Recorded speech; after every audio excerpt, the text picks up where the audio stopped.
नमस्कार दोस्त। अब आज हम लोग 6 प्रैक्टिस सेट कर चुके हैं। 6 प्रैक्टिस सेट कर चुके हैं। अब ये होगा आपका practice set 7वां।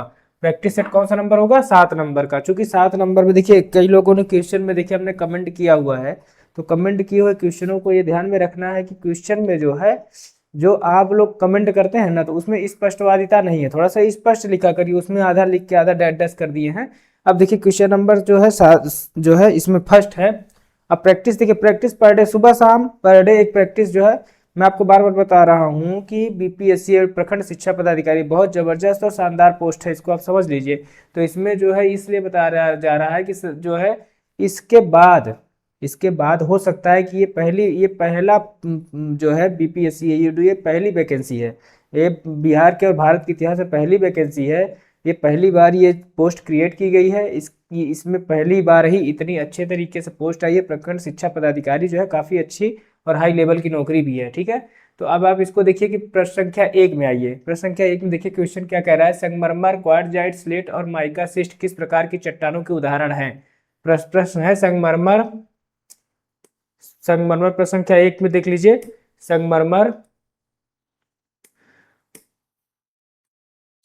Quartzite, slate, mica शिस्ट किस प्रकार की चट्टानों के उदाहरण हैं? तो किस प्रकार की चट्टानों के उदाहरण होते हैं? कायांतरित चट्टानें। कैसी चट्टानें हैं? कायांतरित चट्टानें। कैसी चट्टानें हैं ये? कायांतरित चट्टानें। आपको पता होना चाहिए कायांतरित चट्टानें क्या होती हैं, जिसमें आपको अवशेष ज्यादा मिलते हैं, ठीक है। अवशेष आग्नेय चट्टानों में अवशेष नहीं पाए जाते हैं, ना जीवाश्म पाए जाते हैं। इसको याद रखिए कि आग्नेय चट्टानों में ना अवशेष पाए जाते हैं और ना ही जीवाश्म पाए जाते हैं। तो ये तो पहले ही ऑप्शन खत्म हो गया। ये तो पहले ही ऑप्शन। अब ये सब क्या है? ये सब अवशेष या जीवाश्म के ही भाई कई चीजें टूट फूट के बनी होंगी, तभी संगमरमर, क्वार्टजाइट, स्लेट और माइका बने होंगे, ठीक है। तो आग्नेय तो खत्म हो गया, क्योंकि आग्नेय हमेशा खत्म ही रहता है, उसमें उससे कुछ कोई लेना देना नहीं। कायांतरित और अवसादी में ही हमेशा आंसर होता है। निम्नलिखित में से कौन सा शीतोष्ण घास का मैदान नहीं है? अब देखिए शीतोष्ण घास का मैदान नहीं है, तो पंपाज आप जानते हैं। पहले तो ये ध्यान रखिए जो ठंडे प्रदेश है वहां शीतोष्ण घास के प्रधान है। तो प्रेयरी हो गया, पंपास हो गया, प्रेयरी हो गया, पंपास हो गया, वेल्ड हो गया, ये शीतोष्ण घास के मैदान है। सवाना जो है ये उष्णकटिबंधी, सवाना आपने पढ़ा होगा, उष्णकटिबंधी घास के मैदान। क्या पढ़ा है आपने? सवाना के लिए उष्णकटिबंधी कक्षा 6-7 की पुस्तक के सवाल है। उष्णकटिबंधी घास के मैदान को सवाना कहते हैं। उष्णकटिबंधी घास के मैदान को क्या कहते हैं? सवाना कहते हैं। उष्णकटिबंधी घास के मैदान को हम क्या कहेंगे बेटा? सवाना कहेंगे। पृथ्वी के घूर्णन कारण निम्न में से क्या होता है? पृथ्वी के घूर्णन कारण दिन और रात होता है। बहुत बढ़िया। पृथ्वी के घूर्णन कारण दिन और रात भी होता है। मौसम में बदलाव नहीं, हवाओं का मुड़ना भी होता है। सूर्य का पूर्व से पश्चिम की ओर भी होता है। एक देखिए मौसम में जो बदलाव होता है ना, झुकाव के कारण होता है। पृथ्वी के अपने अक्ष पे झुकाव के कारण मौसम में बदलाव होता है बेटा। घूर्णन के कारण ही जो है ये पृथ्वी पे घूर्णन के कारण नहीं होता है ये ना। इसमें ऑप्शन देखिए क्या लिखा है, 1 3 4 है। 1 3 4 देखिए आपको बी ऑप्शन ही आपका आंसर हो जाएगा। बी ऑप्शन ही आपका क्या हो जाएगा? आंसर हो जाएगा। ये देख लीजिए आप, इसमें कई ऑप्शन दिए हैं, लेकिन आपका तीसरा क्वेश्चन में 1 3 और 4 आपका आंसर है, ठीक है। क्योंकि पृथ्वी के घूर्णन का निम्न में से क्या होता है? तो दिन और रात होता है। मौसम में बदलाव झुकाव के कारण होता है बेटा। मौसम में बदलाव किसके कारण होता है? झुकाव के कारण होता है। हवाओं का मुड़ना ये घूर्णन कारण होता है। सूर्य का पूर्व से पश्चिम की ओर ये भी घूर्णन कारण होता है। लेकिन मौसम में बदलाव पृथ्वी का अपनी अक्ष पर झुके होने के कारण होता है, ठीक है। अब आइए आप क्वेश्चन नंबर 4 पे। क्वेश्चन नंबर 4 पे आइए, तो क्या कह रहा है क्वेश्चन नंबर 4? आप देख लीजिए इसको। निम्नलिखित में से कौन से भू आकृति हवा की क्रिया एओलियन प्रक्रियाओं से बनती है? कौन सी भू आकृतियां हवा की क्रिया के द्वारा बनती हैं? तो हवा क्रिया के द्वारा क्या बनती है? सबसे पहले रेत का टीला, रेत के टीले के बाद फिर लोहेस जमा होता है, फिर चट्टानें बन जाती हैं, ठीक है। पहले रेत का टीला होता है, रेत उड़ के आती है, फिर समझिए बात को, पहले रेत उड़ के आती है। जब रेत उड़ के आती है तो लोहेस जमाव हो जाता है वहां पे। जब लोहेस जमाव हो जाता है तो चट्टानें बन जाती है। क्या बन जाती हैं? चट्टानें बन जाती हैं, ठीक है। तो इसका आंसर 1 2 3 हो जाएगा, ठीक है। 5वां, लाल मिट्टी के बारे में निम्नलिखित कथनों पर विचार करें। इनमें आयरन ऑक्साइड की मौजूदगी के कारण इनका रंग लाल होता है। ये तो बिल्कुल सही बात है, आयरन ऑक्साइड का। इसमें आमतौर पर नाइट्रोजन, फास्फोरस, ह्यूमस की कमी होती है। ये भी बात सही है कि उसमें आयरन ऑक्साइड में नाइट्रोजन, फास्फोरस, ह्यूमस की कमी होती है। मुख्य रूप से अधिक वर्षा और घने जंगल वाले क्षेत्रों में पाई जाती हैं। तो ये मुख्य रूप से अधिक वर्षा और घने जंगल वाले क्षेत्रों में पाई जाती हैं। नहीं नहीं नहीं, ये हमेशा बेटा ना वहां पाई जाएंगी जहां कम वर्षा होगी। अधिक वर्षा वाले क्षेत्रों में लाल मिट्टी पाई ही नहीं जाती है, ठीक है। जैसे आप देख लेंगे लाल मिट्टी कहाँ पाई जाती है? मध्य प्रदेश में पाई जाती है, झारखंड में पाई जाती है, ठीक है। बुंदेलखंड वाले एरिया में पाई जाती है। तो वहां पे पानी कम गिरता है, जहां पे पानी कम होगा वहीं पे लाल मिट्टी पाई जाती है। तो अधिक वर्षा, ये तो गलत हो गया बेटा, तीसरा तो गलत हो गया। ये मुख्य रूप से क्रिस्टलीय आग्नेय चट्टानों पर बनती है, बिल्कुल आग्नेय चट्टानों पर ही बनती है। तो 1 2 4, तो 1 2 4 पहला ऑप्शन आपका इसका आंसर हो जाएगा। पहला ऑप्शन आपका क्या हो जाएगा, आंसर हो जाएगा बेटा। ठीक है, अब देखिए 5 के बाद आइए 6 नंबर पे। तो आपका 6 नंबर क्वेश्चन कहाँ पे है, यहाँ पे है। ठीक है, 6 नंबर क्वेश्चन क्या कह रहा है, 6 नंबर क्वेश्चन देख लीजिए।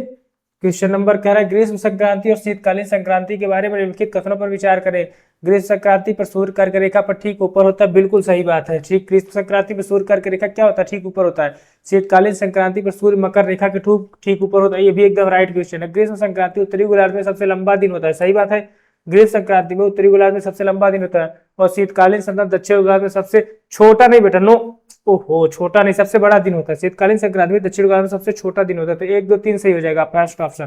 फर्स्ट ऑप्शन पे जाना है आपको, फर्स्ट ऑप्शन पे जाना है बेटा। देखिए यही समझना है बेटा। देखिए हम आपके लिए नए नए कंटेंट ला रहे हैं, कुछ लोग कमेंट भी कर रहे हैं, कुछ लोग अच्छा सा लिख भी रहे हैं, तो आपको इसको ध्यान रखना है कि हमारा आप सपोर्ट करिए प्लीज़। चैनल को लाइक और सब्सक्राइब कर देंगे तो इससे हम मोटिवेट होते हैं, इससे हम मोटिवेट होते हैं और हम थोड़ा सा और अच्छा कंटेंट लाने की कोशिश करते हैं। और हम आपको बता चुके हैं कि हम बीपीएससी में ऑलरेडी सेलेक्टेड है, तो हम आपके लिए थोड़ा सा अच्छा ही कोशिश करेंगे, कुछ और बेटर करने की कोशिश करेंगे। और हमको इस चीज़ के बारे में जानकारी देने में कोई दिक्कत नहीं होगी कि कहाँ से क्वेश्चन किस तरह से और किस लेवल से क्वेश्चन वो उठा रहा है।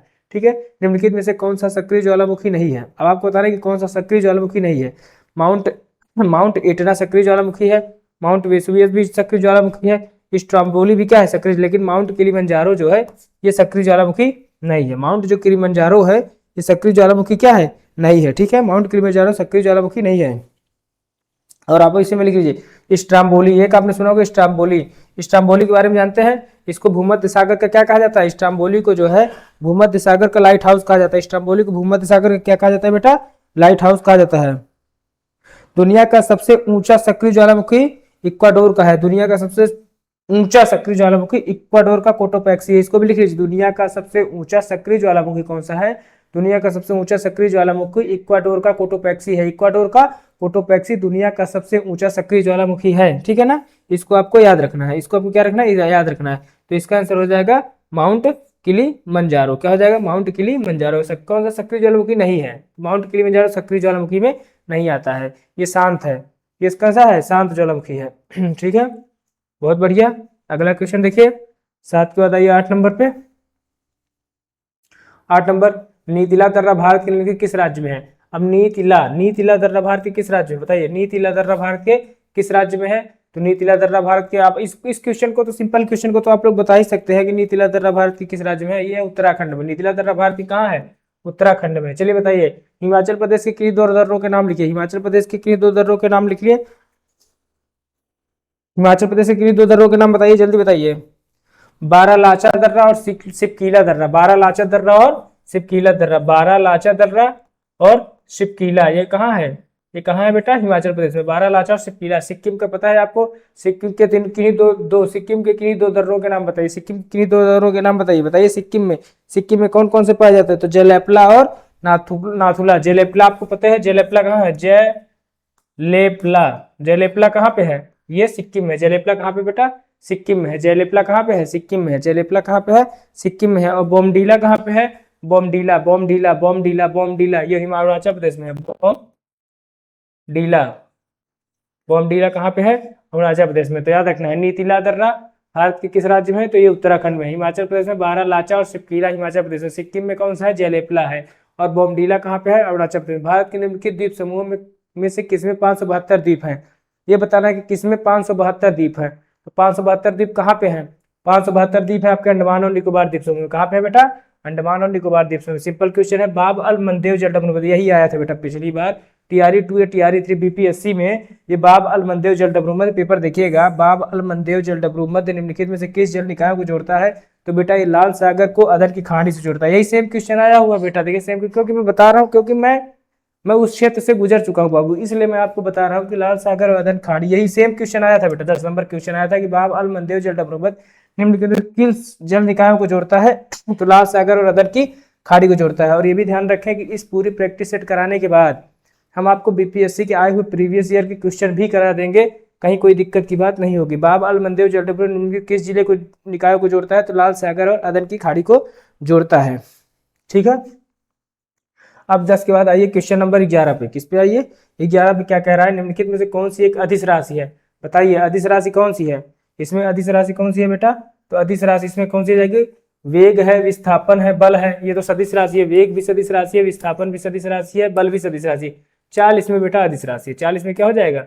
अदिश राशि। चाल इसमें अदिश राशि है। विद्युत धारा की इकाई एम्पियर है, तो आपको मालूम है। सिंपल क्वेश्चन है। सिंपल क्वेश्चन को बहुत ज्यादा हम फोकस नहीं करेंगे बेटा, अभी बता दे रहे हैं। सिंपल क्वेश्चन को मैं बहुत ज्यादा फोकस नहीं करूंगा, ये मैं अभी बता दे रहा हूँ। सबसे प्रकाश सबसे तेज, उससे आपका भी नुकसान है। सिंपल क्वेश्चन को फोकस करने का मतलब सीधा सीधा आपका नुकसान। जो क्वेश्चन थोड़ा स्टैंडर्ड है, जिनका लेवल ठीक है, जो लोग गलत करते हैं, उस क्वेश्चन पे ही हम लोग फोकस रखेंगे। प्रकाश सबसे तेज गति से किस माध्यम में चलता है? तो प्रकाश सबसे तेज किसमें चलता है? वायु में चलता है। किसमें चलता है बेटा? वायु में। प्रकाश सबसे तेज किसमें चलता है? वायु में। प्रकाश सबसे तेज कहाँ चलेगा? वायु में चलेगा बाबू, वायु में। ठीक है, आइए क्वेश्चन नंबर 14 देखते हैं। कौन सा देखते हैं? क्वेश्चन नंबर 14 क्या कह रहा है, देख लीजिए। क्वेश्चन नंबर 14 के विभवांतर मापने के ऊपर, अब देखिए विभवांतर आप किस पे मापते हैं? बताइए, अच्छा ये क्वेश्चन बताइए। सबसे एग्जैक्ट और बहुत सिंपल क्वेश्चन है, बताइए विभवांतर को आप किस में मापते हैं? तो विभवांतर को आप किस में मापते हैं बेटा? वोल्ट मीटर में। किस में मापते हैं? Volt meter. खत्म करिए। निम्नलिखित में से कौन सा विषमांग मिश्रण है?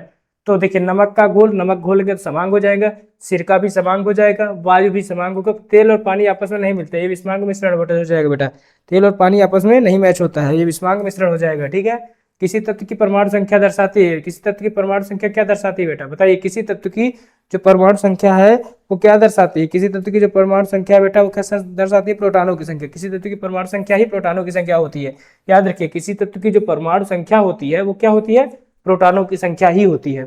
मिट्टी के तेल, कैरोसिन में रखे जाने वाला धातु कौन सा? ये तो पता है आपको, 1000 बार पढ़ चुके हैं आप। सोडियम। सोडियम। वृक्क की क्रियात्मक इकाई क्या है? वृक्क की क्रियात्मक इकाई नेफ्रॉन है। क्या है बेटा? नेफ्रॉन है। वृक्क की क्रियात्मक इकाई क्या है? नेफ्रॉन। नेफ्रॉन है। ठीक है, वृक्क की क्रियात्मक इकाई क्या होती है बेटा? नेफ्रॉन होती है। ठीक है, प्रत्येक किडनी में लगभग कितने नेफ्रॉन पाए जाते हैं? प्रत्येक किडनी, प्रत्येक 10 लाख नेफ्रॉन पाए जाते हैं। 2 किडनी होती है, प्रत्येक किडनी में 10 लाख नेफ्रॉन होते हैं। तो एक किडनी में 10 लाख नेफ्रॉन और दूसरी वाली किडनी में भी 10 लाख नेफ्रॉन, तो कुल 20 लाख नेफ्रॉन हो जाते हैं। ठीक है, इसको ध्यान रखना है। 19 नंबर का क्वेश्चन देख लीजिए।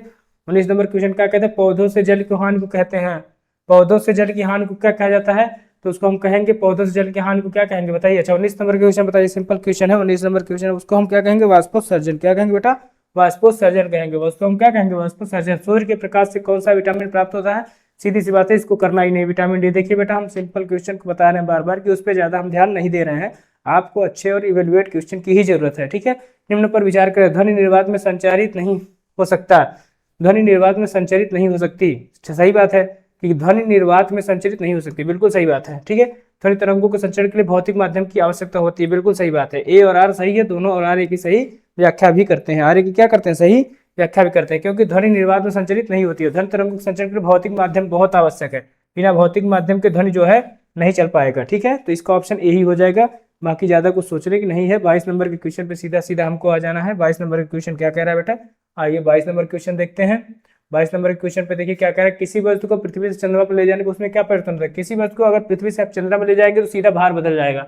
भार क्या होगा बेटा? द्रव्यमान में कोई चेंजिंग नहीं होती बाबू, द्रव्यमान में कोई चेंजिंग नहीं होगी, भार चेंज हो जाएगा। सूची फर्स्ट को सूची सेकंड से सम्मिलित करें। सूची फर्स्ट, सूची सेकंड।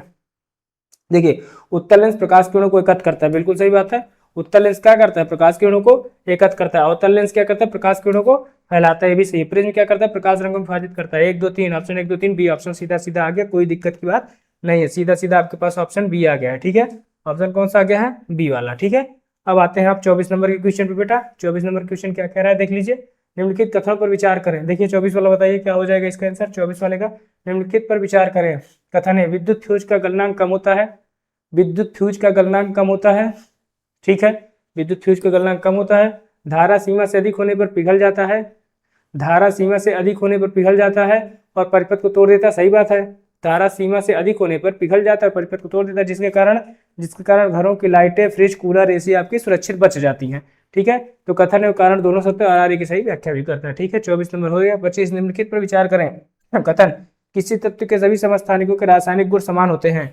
किसी तत्व के सभी समस्थानिकों के रासायनिक गुण समान होते हैं, उनमें इलेक्ट्रॉनों की संख्या समान होती है। दोनों बात सही है, ए आर दोनों सही है, ए आर दोनों सही है और आर की सही व्याख्या भी करता है। 25 नंबर के क्वेश्चन भी होगा। आ जाइए आप 26 नंबर के क्वेश्चन पे। किस पे आएंगे?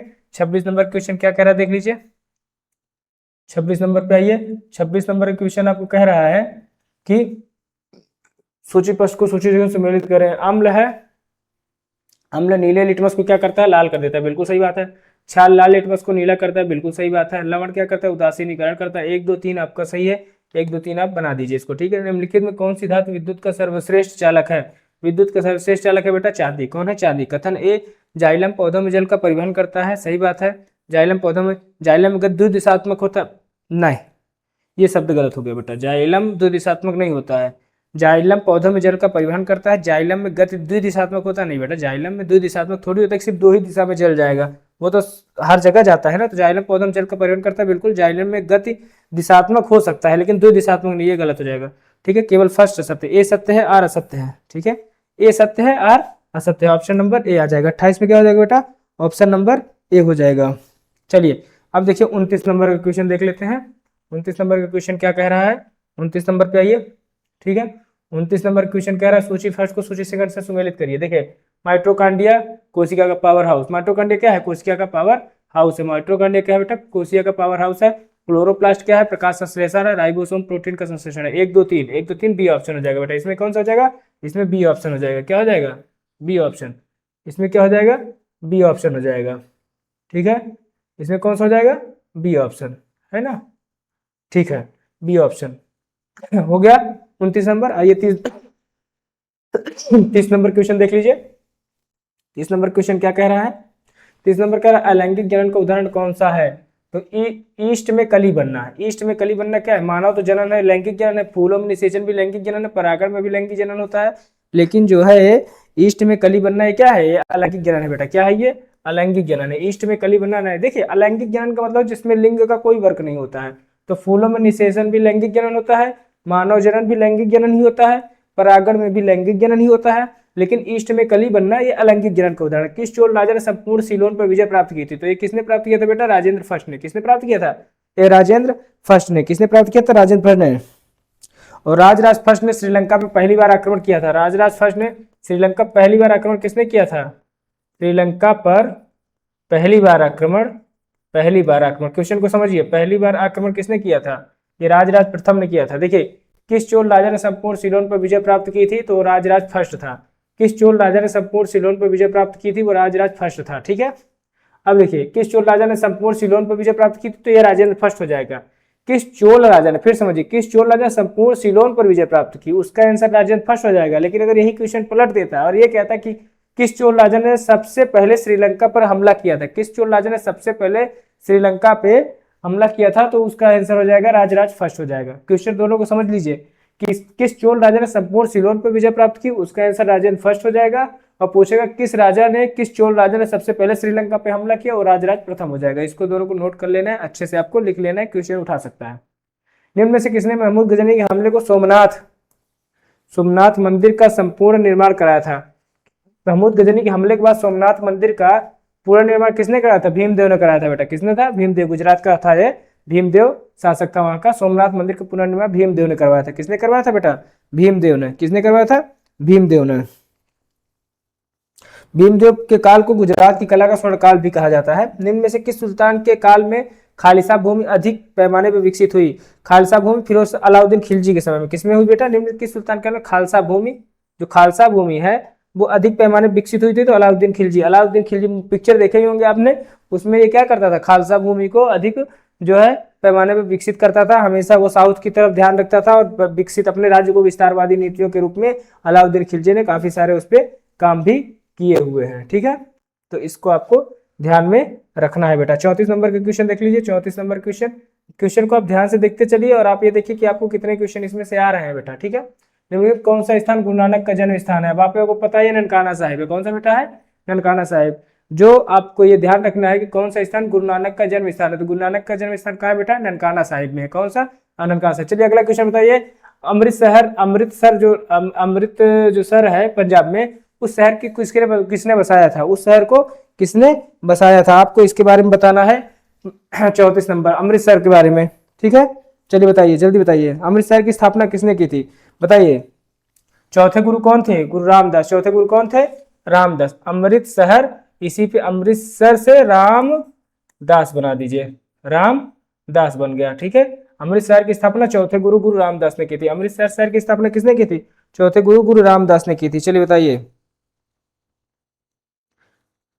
सिखों के अंतिम गुरु कौन थे? गुरु गोविंद सिंह। उन्होंने अपना अंतिम समय कहाँ बिताया था? नांदेड़ में। कहाँ बिताया था बेटा? नांदेड़ में। इसको भी याद रखिएगा। गुरु गोविंद सिंह ने अपना अंतिम समय कहाँ बिताया था? तो नांदेड़ में बिताया था। कहाँ बिताया था बेटा? नांदेड़ में, ठीक है। और करतारपुर जो है वहां पे अपने जीवन के अंतिम 18 साल उन्होंने व्यतीत किए थे, ठीक है। बस इसका आंसर ये हो जाएगा। कृषकों की सहायता है तो निम्न में से किस मध्यकालीन भारतीय शासक ने पट्टा एवं कबूलियत की व्यवस्था प्रारंभ की थी? तो पट्टा एवं कबूलियत की व्यवस्था शेरशाह सूरी ने प्रारंभ की थी बेटा। किसने प्रारंभ की थी? शेरशाह। कृषकों की सहायता हो तो किसने? मध्यकालीन भारतीय शासक। पट्टा एवं कबूलियत, इसको ध्यान रखना है।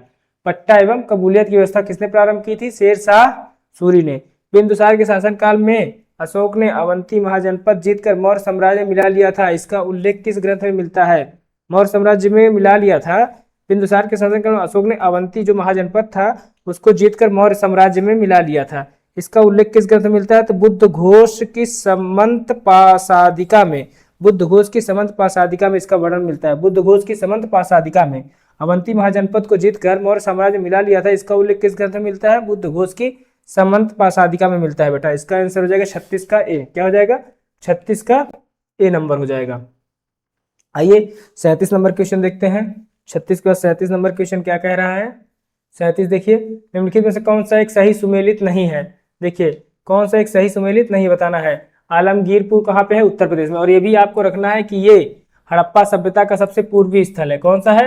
आलमगीरपुर, जो उत्तर प्रदेश का है, हड़प्पा सभ्यता का सबसे पूर्वी स्थल है। इसको आप नोट कर लीजिएगा। आलमगीरपुर ये मेरठ के पास में है। कहाँ है बेटा? पूर्वी स्थल है, ये मेरठ के पास है। मेरठ में, मेरठ उत्तर प्रदेश का मेरठ शहर है, वहां पे है, ठीक है। तो आलमगीरपुर उत्तर प्रदेश का मेरठ में है। और सब ये हड़प्पा सभ्यता का सबसे पूर्वी स्थल है। कालीबंगा बेटा राजस्थान में, हरियाणा में नहीं है। कालीबंगा कहाँ पे है? राजस्थान में। कहाँ पे है?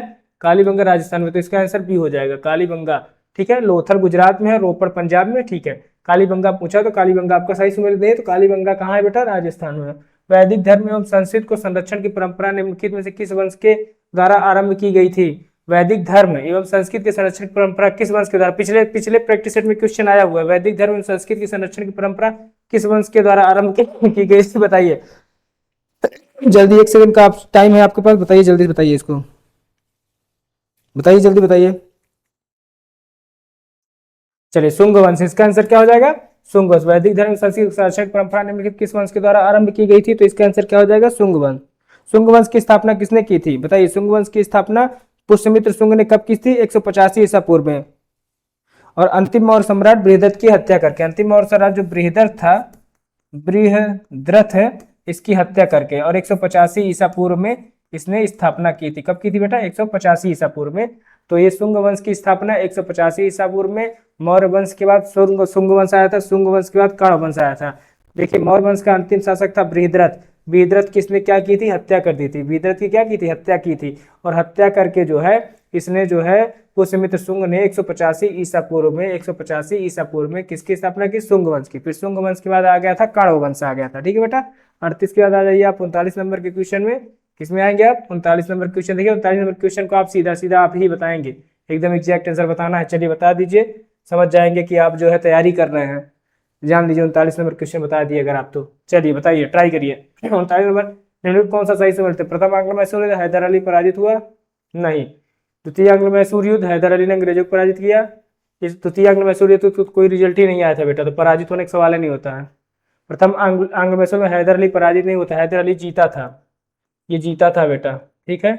और द्वितीय आंग्ल मैसूर युद्ध का कोई रिजल्ट नहीं आया था, तो हैदर अली ने अंग्रेजों को पराजित किया? नहीं, इसका कोई रिजल्ट ही नहीं आया था। तृतीय आंग्ल मैसूर युद्ध टीपू सुल्तान युद्ध जीता, अपना भूभाग अंग्रेजों को नहीं दिया।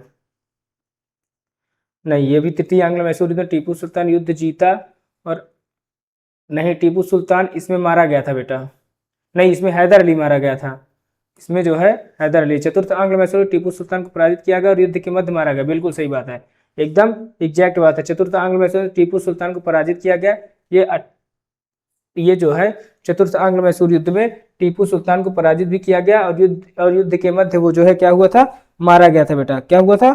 मारा गया था, ठीक है। चलिए अगला देख लीजिए। अब बताइए आप प्रथम आंग्ल मैसूर युद्ध कब हुआ था? 1767 से 1769 में। 1767 प्रथम आंग्ल मैसूर युद्ध कब हुआ था? 67 से 69 तक। 1767 से 1769 लिख लीजिए। प्रथम आंग्ल मैसूर युद्ध कब हुआ था? 1767 से 1769 तक हुआ था।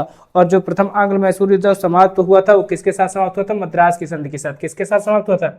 मद्रास। पहली मद्रास की संधि के साथ समाप्त हुआ था, दूसरा मंगलोर की संधि, तीसरा श्रीरंगपट्टनम। तीसरा किसके साथ हुआ था? श्रीरंगपट्टनम, ठीक है, याद रखिए। पहले मद्रास, दूसरा मंगलोर, तीसरा श्री श्रीरंगपट्टनम। प्रथम आंग्ल मैसूर युद्ध 67 से 69, द्वितीय आंग्ल मैसूर युद्ध 1780 से 84। द्वितीय वाला कब था? 80 से 84। द्वितीय वाला कब हुआ था? 80 से 84। द्वितीय वाला कब हुआ था बेटा? 80 से 84। इसमें हैदर अली की मृत्यु हो गई थी 1782 में। इसी द्वितीय आंग्ल मैसूर में ही हैदर अली ने अंग्रेजों को पराजित नहीं किया था। इसमें 1700, इसका कोई रिजल्ट नहीं आता। 1782 में हैदर अली की मृत्यु हो गई थी। और तृतीय आंग्ल जो मैसूर युद्ध है, तृतीय आंग्ल मैसूर युद्ध कब हुआ था? चलिए बताइए, 1700 कब से हुआ था? तृतीय आंग्ल मैसूर युद्ध 1790 से 92। चलिए 1790 से 92 तृतीय आंग्ल मैसूर युद्ध कब हुआ था? 1790 से 92। इसमें जो है श्रीरंगपट्टनम के साथ हुई थी। और चौथा आंग्ल मैसूर युद्ध 98 से 99 तक, 98 से 1798 से 1799। चलिए ये हो गया। अब आप बताइए, प्रथम आंग्ल मैसूर युद्ध 67 से 69 तक, प्रथम आंग्ल मैसूर युद्ध 67 से 69 तक। द्वितीय आंग्ल मैसूर युद्ध कब हुआ था बेटा? 80 से 84 तक।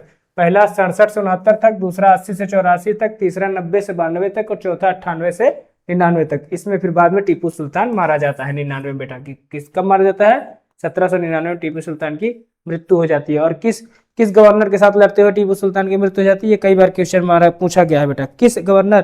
तो ये था उस समय कौन था? लॉर्ड वेलेजली था। कौन था 1799 में बेटा? Lord Wellesley. कौन था? Lord Wellesley. ये क्वेश्चन कई बार आया हुआ है, लिख लीजिए, नोट कर लीजिए, क्वेश्चन फिर से आ सकता है। लॉर्ड, उस समय लॉर्ड वेलेजली था। कौन था बेटा? लॉर्ड वेलेजली था। Lord Wellesley. ठीक है, अगला क्वेश्चन देख लीजिए। असैनिक प्रशासन 1905 के संदर्भ में विचार कीजिए। लॉर्ड कर्जन ने प्रांतीय सीमा को पुनर्गठित करने का निर्णय लिया। बिल्कुल सही बात है। पूर्वी बंगाल असम नामक एक नया प्रांत बनाया गया। बिल्कुल सही बात है। इसमें एक और दो दोनों आंसर सही हो जाएंगे। ठीक है, एकदम राइट क्वेश्चन है। ठीक है, चलिए अगला क्वेश्चन देखिए, 41 नंबर पे आइए। किस पे आएंगे? 41 नंबर पे। देखिए, रैयत वाली भू राजस्व व्यवस्था को 12 महल जिले में 1792 में पहली बार, कब बेटा? पहली बार निम्न में किसके द्वारा लागू की गई थी? चलिए बताइए। रैयत वाली व्यवस्था जो है भू राजस्व में किसने सबसे पहली बार 1792, अगर आप पकड़ ले गए कि 1792 में कौन था, तो अब आप इस क्वेश्चन के आंसर बिना कुछ कहे ही बता सकते हैं। ठीक है, 1792 में कौन था? 1792 में अलेक्जेंडर रीड था। अलेक्जेंडर रीड ऑप्शन में है, अलेक्जेंडर रीड, ये वाला ऑप्शन हो जाएगा। 1792 में कौन था? अलेक्जेंडर रीड था। ठीक है, फिर और जो है 98 में कौन था? लॉर्ड कॉर्नवालिस था। ये 98 में था। ठीक है, ये 98 में था। रीड जो है 92 में था। इसको ध्यान रखना है। ठीक है, यहाँ से आपको क्लियर हो जाएगा। कोई सोचने समझने की बहुत ज्यादा मेहनत करने की जरूरत नहीं है। अगर आपको याद है कि 1792 में कौन था, तो अलेक्जेंडर रीड था। और कॉर्नवालिस कौन था? 1798-99 में। ठीक है, बहुत बढ़िया। कौन था? हाँ, वेलेजली, सॉरी, लॉर्ड वेलेजली था। ये सॉरी, कॉर्नवालिस नहीं, ये लॉर्ड वेलेजली बेटा। यहाँ पे इसको हटा दीजिए, ये वेलेजली था। यहाँ पे लॉर्ड कॉर्नवालिस नहीं, लॉर्ड वेलेजली था 98 में। 98 कौन था? वेलेजली। कौन था? वेलेजली था। ठीक है, थोड़ा सा दिमाग से उतर गया था, कहीं और सोच रहे थे। तो रैयतवाड़ी व्यवस्था 1792 में पहली बार किसके द्वारा लागू की गई? तो अलेक्जेंडर रीड द्वारा। अंग्रेज फ्रांसिस ड्रे ने सन 1639 में निम्न में से कहाँ के शासक से मद्रास को पट्टे पर लिया? कहाँ के शासक से? तो ये थे चंद्रगिरी के राजा बेटा। कौन थे? चंद्रगिरी के राजा थे। कौन थे? चंद्रगिरी के राजा। कौन थे बेटा? चंद्रगिरी के राजा थे। ठीक है, इसको ध्यान रखना। अंग्रेज फ्रांसिस ड्रे ने सन 1639 में निम्न में से कहाँ के शासक से मद्रास को पट्टे पर लिया था? तो मद्रास को पट्टे पर कहां से लिया था? जो चंद्रगिरी के राजा थे, उन्होंने मद्रास को पट्टे पर दिया था। नवाब सिराजुद्दौला एवं ईस्ट इंडिया कंपनी के बीच का संघर्ष का मुख्य कारण क्या था? तो मुख्य कारण था अंग्रेजों द्वारा व्यापार छूट का दुरुपयोग किया जाना, अंग्रेज सिराजुद्दौला राजशाही के ब्लैक हॉल की घटना का होना, दरबार के नहीं, अंग्रेजों द्वारा व्यापार छूट का दुरुपयोग किए थे। जब उन्होंने व्यापार छूट दिया है कि भैया आपको व्यापार की छूट है, आप आइए व्यापार करिए, तो उन्होंने व्यापार छूट का दुरुपयोग कर दिया।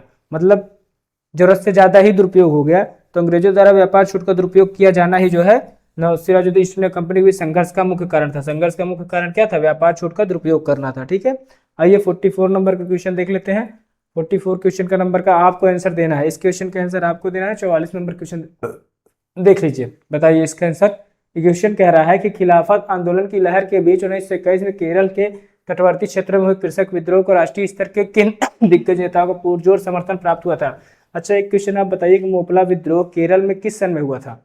क्वेश्चन पिन पॉइंट क्वेश्चन है, पिन पॉइंट क्वेश्चन है। इसको आप कमेंट बॉक्स में दे सकते हैं। Pin point question, pin point question. ठीक है, पिन पॉइंट क्वेश्चन है। 1921 में जो है मोपला विद्रोह हुआ था। कब हुआ था बेटा?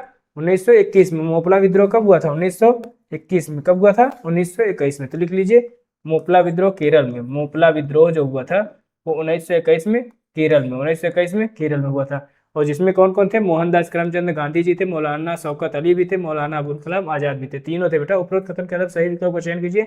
1 2 3 तीनों सही है, तीनों सही है बेटा, तीनों सही है। ठीक है, ठीक है, तीनों क्वेश्चन सही है, तीनों का आंसर एग्जैक्ट है, एकदम राइट है। ठीक है, ध्यान रखिए, ऐसे ही क्वेश्चन वो पूछेगा, आपको समझ में आएगा तो आप प्रखंड शिक्षा पदाधिकारी बनेंगे, नहीं समझ में आएगा तो फिर कोई बात ही नहीं, फिर तो वही जो कर रहे हैं वही करते रहना है जीवन भर। ठीक है, उससे ज़्यादा कुछ होना भी नहीं है आपसे। अगर आप मेहनत नहीं कर रहे हैं, ईमानदारी नहीं दिखा रहे हैं तो फिर आपके लिए दिक्कत है बाबू, ये हम आपको फिर बता दें कि बहुत दिक्कत है। ठीक है, अवध के किसान आंदोलन के दौरान 1919 में प्रतापगढ़ जिले के बाबा रामचंद्र और अन्य किसान नेताओं के नेतृत्व में नाई धोबी बंद का आह्वान किया गया था। इस विरोध का प्रदर्शन का प्राथमिक उद्देश्य क्या था? प्राथमिक उद्देश्य क्या था? तो यह जमींदारों के खिलाफ किसानों द्वारा अपनाया गया एक सामाजिक बहिष्कार का तरीका था। बिल्कुल सही बात है, यह जमींदारों के खिलाफ किसानों द्वारा अपनाया गया एक सामाजिक बहिष्कार का तरीका था। बिल्कुल, या निम्न जातियों के सामाजिक उत्थान के लिए नहीं, ये गलत है। यह स्थानीय जमींदारों द्वारा अपने खेतों में काम करने वाले श्रमिकों को दंडित नहीं, नहीं, ये भी गलत है। पहला ही आंसर सही हो जाएगा कि यह जमींदारों के खिलाफ किसानों द्वारा अपनाया गया एक सामाजिक बहिष्कार का तरीका था। ठीक है, 46 नंबर देखिए, 1854, 46 नंबर क्वेश्चन देखिए, 1854। आइए 46 नंबर, 1854 के सर चार्ल्स वुड शिक्षा प्रेशर के संदर्भ में उन नीतिगत बदलावों की पहचान कीजिए जिन्होंने आधुनिक भारतीय शिक्षा प्रणाली की आधारशिला रखी। तो क्या आधारशिला रखी थी इन्होंने? निजी संस्थाओं को प्रोत्साहित करने के लिए पहली बार सहायता अनुदान प्रणाली लागू करने का प्रस्ताव दिया था। बिल्कुल सही बात है, बिल्कुल ये सही बात है। ये क्या है? ये बिल्कुल सही बात है कि निजी शिक्षा को उन्होंने बढ़ावा देने के लिए कहा था। लंदन विश्वविद्यालय की तरफ से बॉम्बे, कलकत्ता और मद्रास विश्वविद्यालय की स्थापना कब की गई थी? 1858 में। कब की गई थी? 1858 में। ठीक है, 46 नंबर का जो क्वेश्चन है उसका आंसर होगा 1857-58 में उन्होंने ये बात कही थी। कब कही थी बेटा? 1857-58 में लंदन विश्वविद्यालय की तरफ से बॉम्बे, कलकत्ता और मद्रास में विश्वविद्यालय की स्थापना का सुझाव दिया था। तो 1857-58 में कब दिया था बेटा? 1857-58 में बन भी गई थी वो यूनिवर्सिटी। ठीक है, शिक्षा के माध्यम के रूप में प्राथमिक स्तर पर स्थानीय भाषाओं, उच्च स्तर पर अंग्रेजी के प्रयोग की सिफारिश की गई थी। बिल्कुल सही बात है, ये भी सही है, ये भी सही है और ये भी सही, तीनों सही है। तो कथन 1 2 3 पे आप जाएंगे। ठीक है, 47 नंबर का क्वेश्चन क्या कह रहा है बेटा? 47 नंबर क्वेश्चन को देखिए और क्लियर कट बताइए इसका आंसर। भारतीय राष्ट्रीय आंदोलन के वैचारिक इतिहास को समझने के लिए कुछ महत्वपूर्ण कृतियां नीचे दी गई हैं। उन कृतियों के बारे में आपको बताना है। द ग्रेट डिवाइड के लेखक एच.वी. हडसन है जिन्होंने भारत पाक विभाजन के संबंध में पुस्तक लिखी। ठीक है, क्या कह रहा है? भारतीय राष्ट्रीय आंदोलन के वैचारिक इतिहास को समझने के लिए कुछ महत्वपूर्ण कृतियां नीचे दी गई हैं। ठीक, हिंद स्वराज मूल रूप से जवाहरलाल नेहरू द्वारा भारत की खोज के उत्तर के रूप में लिखी गई थी। हिंद स्वराज उनकी पुस्तक।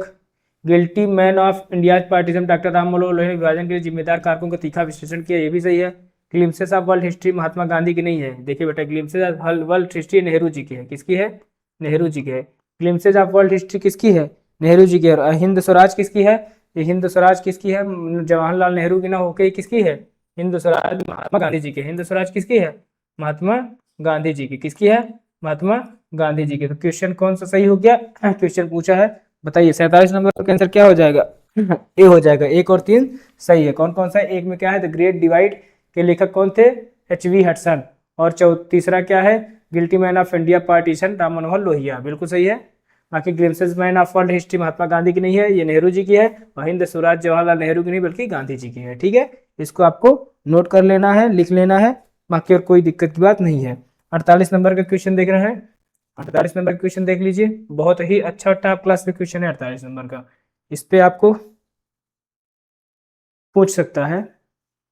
चलिए देखिए 48 नंबर क्या कह रहा है? 19वीं शताब्दी के दौरान भारत में संगठित राजनीति के उदय के संदर्भ में नीचे दिए गए राजनीतिक संगठनों को उनके स्थापना वर्ष के आधार पर क्रम से व्यवस्थित कीजिए।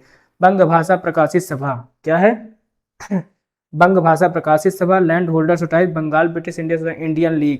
ठीक है, इन सभी के नाम दिया है। तो बंग भाषा प्रकाशित सभा 1836 कब है बेटा? ये 1836। बंग भाषा प्रकाशित सभा कब है बेटा? 1836 है। कब है? 1836। Land holder society, land holder society कब से है? 1838 में। पीछे हम इस क्वेश्चन को, सेम क्वेश्चन को पीछे हम करा चुके हैं बेटा, प्रैक्टिस सेट 2 में इस सेम क्वेश्चन को हम कराए हुए हैं। बंगाल ब्रिटिश इंडिया सोसाइटी ये कब बना था? 1843 में। ये कब बना था बेटा? 1843 में। बंगाल ब्रिटिश इंडिया सोसाइटी 1843 में। इंडियन लीग कब बना था बेटा? 1876 में। इंडियन लीग कब बना था? 1875 में। इंडियन लीग कब बना था बेटा? 1875 में। ठीक है, और शिशिर कुमार घोष इसके कौन है? इंडियन लीग के शिशिर कुमार घोष। इंडियन लीग के कौन है? शिशिर कुमार घोष। कौन है बेटा? शिशिर कुमार घोष। लिख लीजिए, शिशिर कुमार घोष। इंडियन लीग के कौन है?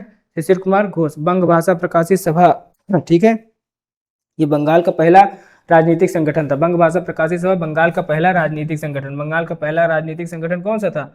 राजनीतिक संगठन था बंग भाषा प्रकाशित सभा जो था 1836। ये बंग भाषा प्रकाशित सभा 1836 पहला बंगाल का पहला राजनीतिक संगठन था। और लैंड होल्डर सोसाइटी जो है ये द्वारकानाथ टैगोर की थी। Land holder society Dwarkanath Tagore 1838। Dwarkanath Tagore लिख लीजिए, Dwarkanath Tagore 1838। Land holder society Dwarkanath Tagore 1838। Bengal British India society 1843। किसके 1843। इंडियन लीग पता है 1875 में शिशिर कुमार घोषे ने, है ना। तो बस इसमें इंडियन लीग में जो है, अब बाकी आपको पता है, बंग Bhasha Prakashit Sabha 1836, land holder society 1838, Dwarkanath Tagore, Bengal British India society 1843, Indian league 1875 76। अब इसको आप क्रम में लगा लीजिए। तो सबसे पहले 1836 आएगा, फिर 38 आएगा, फिर 43 आएगा। सब क्रम से तो है 1 2 3 4, इसका आंसर हो जाएगा 1 2 3 4। 1 2 3 4 है ऑप्शन में, देखिए 1 2 3 4 है क्या, देख लीजिए 1 2 3 4। तो 1 2 3 4 ऑप्शन ए कौन सा बेटा? Option A. 1 2 3 4 ऑप्शन ए कौन सा है? ऑप्शन ए में ही है 1 2 3 4। ज्यादा मेहनत करने की जरूरत आपको नहीं है, ठीक है। चलिए 49 नंबर देखिए, 1942 के भारत छोड़ो आंदोलन। चलिए इसको क्वेश्चन को आप लोग लगाइए। 1942 के भारत छोड़ो आंदोलन के दौरान महात्मा गांधी द्वारा समाज के विभिन्न वर्गों को दिए गए करो या मरो निर्देशों में कौन सा कथन असत्य है? तो सैनिक सेना से इस्तीफा न दें लेकिन भारतीयों पर गोली चलाने से मना कर दें। सैनिक, उन्होंने कहा था कि सैनिक सेना से इस्तीफा न दें लेकिन भारतीयों पर गोली चलाने से मना कर दिया, तो ठीक है यार, असत्य तो नहीं है, ये सत्य बात उन्होंने कही थी। सरकारी कर्मचारी नौकरी का त्याग करें, ऐसा कुछ नहीं कहा गया था बेटा। ऐसा कुछ नहीं कहा गया था कि सरकारी कर्मचारी नौकरी का त्याग करो तुरंत आंदोलन सक्रिय रूप से शामिल हो जाए, ऐसा उन्होंने नहीं कहा था। उन्होंने कहा नौकरी भी करिए लेकिन आंदोलन में आइए। राजा महाराजा अपनी प्रजा, तो ठीक है, बी ही आंसर हो जाएगा, उसमें बाकी कुछ करना है ये नहीं है।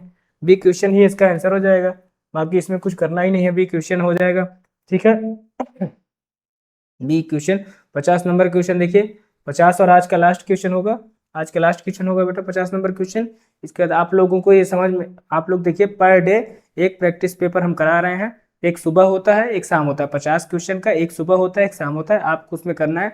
अगर आपको हमारी मेहनत अच्छी लगती है तो प्लीज़ हमारा आपसे सिर्फ इतने निवेदन है कि आप चैनल को सब्सक्राइब कर लीजिए, लाइक कर दीजिए। उतने में हमको थोड़ा सा मोटिवेशन मिलेगा तो हम आगे और अच्छा काम आपके लिए करते रहेंगे, ठीक है। निम्नलिखित में से प्रथम कर्नाटक युद्ध का तत्कालीन कारण क्या था?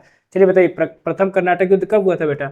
1846 से 48 के बीच। कब हुआ था? 1846 और 48 के बीच में प्रथम कर्नाटक युद्ध हुआ था। 1846 से 48 के बीच में हुआ था प्रथम कर्नाटक युद्ध। और किसके लिए होता है? अंग्रेजों द्वारा फ्रांसीसी जहाज का अधिग्रहण, सॉरी ये इसको ध्यान रखिएगा, 1700 है बेटा, 1746 से 48 है, ठीक है। 1746 से 1748, थोड़ा ध्यान दीजिएगा, 1800 नहीं है बेटा, 1746 से 1748 तक है।